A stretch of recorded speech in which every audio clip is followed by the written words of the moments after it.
ಮಹಾರಾಷ್ಟ್ರದ ಬಾರಾಮತಿಯಲ್ಲಿ ಸಂಭವಿಸಿದಂತಹ ವಿಮಾನ ಅಪಘಾತದಲ್ಲಿ ಮಹಾರಾಷ್ಟ್ರದ ಡಿಸಿಎಂ ಅಜಿತ್ ಪವಾರ್ ದುರ್ಮರಣಕ್ಕೀಡಾಗಿದ್ದಾರೆ.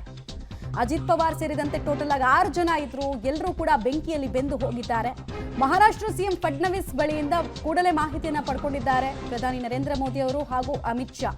ಪ್ರಧಾನಿಗಳ ಜೊತೆಗೆ ಉತ್ತಮ ಒಡನಾಟವನ್ನ ಹೊಂದಿದ್ರು. ಯಾಕಂದ್ರೆ ಎನ್ಡಿಎ ಮೈತ್ರಿಕೂಟದ ಭಾಗವಾಗಿದ್ರು ಅಜಿತ್ ಪವಾರ್. ಲಾಸ್ಟ್ ಎಲೆಕ್ಷನ್ 2019ರಿಂದ ನಾವು ನೋಡ್ತಾ ಬರ್ತಾ ಇದ್ವಿ ಅಜಿತ್ ಪವಾರ್ ಅವರನ್ನ. 2024ರಲ್ಲೂ ಕೂಡ ಎನ್ಡಿಎ ಭಾಗವಾಗಿ ಆಗಿದ್ರು. ಇತ್ತೀಚೆಗಷ್ಟೇ ಚುನಾವಣೆಯನ್ನು ಕೂಡ ಎದುರಿಸಿದ್ರು. ಸ್ಥಳೀಯ ಪಾಲಿಕೆಗಳ ಚುನಾವಣೆಯಲ್ಲೂ ಕೂಡ ಮಹಾ ವಿಕಾಸ್ ಅಘಾಡಿ ಮಹಾಯುತಿ ನಡುವೆ ನಡೆದಂತಹ ಜಿದ್ದಾಜಿದ್ದಿಯಲ್ಲಿ ಮಹಾಯುತಿ ಗೆದ್ದು ಬೀಗಿತ್ತು. ಆದರೆ NCP ಅಂತರವನ್ನು ಕಾಯ್ದುಕೊಂಡಿತ್ತು. ಅಜಿತ್ ಪವಾರ್ ಅಂತರವನ್ನು ಕಾಯ್ದುಕೊಂಡಿದ್ರು. ಎಲ್ಲವೂ ಸುಧಾರಣೆ ಮಾಡ್ಕೊಳ್ತೀವಿ ಅಂತ ಫಡ್ನವೀಸ್ ಹೇಳ್ತಾ ಇದ್ರು.